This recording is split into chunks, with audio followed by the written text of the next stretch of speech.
Un nouveau paysage se dessine entre l'Orge et la Bouelle, en aval du pont de chemin de fer des 5 Arches à Épinay-sur-Orge. Avec le démantèlement du clapet d'alimentation de la Bouelle, situé en amont, la continuité écologique du cours d'eau est rétablie. Les sédiments et la faune piscicole peuvent désormais circuler librement entre ce bras et le lit principal de l'Orge. Mais le syndicat de l'Orge a décidé d'aller plus loin en transformant sur une centaine de mètres le lit rectiligne et canalisé du cours d'eau.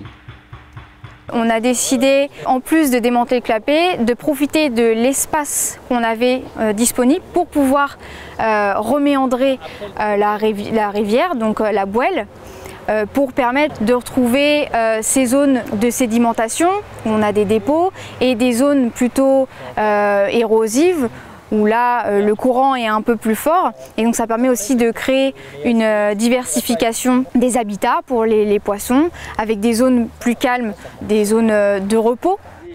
Pour expliquer l'objectif de cette métamorphose, le syndicat de l'Orge a invité les riverains à une visite du chantier à peine terminée.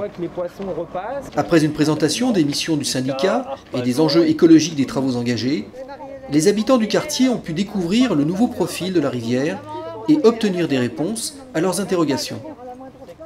Moi je trouve ça super parce que j'ai pas une culture de l'eau et de l'aménagement du territoire et tout ça, j'ai pas de culture par rapport à ça, mais ça me permet de comprendre et de voir pourquoi on fait les choses qui sont à côté de chez moi.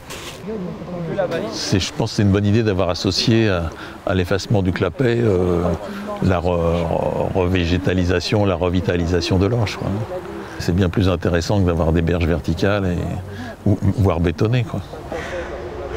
Alors cette mare, elle a l'objectif de pouvoir filtrer en fait les eaux pluviales avant qu'elles arrivent dans le cours d'eau, et aussi de pouvoir accueillir par exemple des batraciens, donc des grenouilles, des crapauds qui vivent dans ce type d'habitat.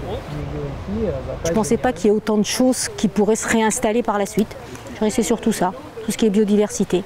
J'ai vu des gens sensibles à le stationnement devant chez eux, les arbres, les moustiques, ce qui est des soucis bien naturels, je pense, de les exprimer. C'est pour ça que souvent qu'il faut ce genre de réunion pour qu'ils puissent être exprimés aussi. Mais l'information, c'est essentiel. C'est vrai que nous, on informe beaucoup le public. On a notre site internet où on publie tout ce qu'on fait. On met aussi en place dans la vallée beaucoup de panneaux pédagogiques qui permettent justement d'expliquer ce qu'on fait. Je ne suis pas du tout inquiète pour l'avenir, parce que c'est vrai que là pour le moment c'est pas terrible, mais quand on voit ce que c'est devenu du Parchi, moi je trouve que si ça devient pareil ici, ça va être génial.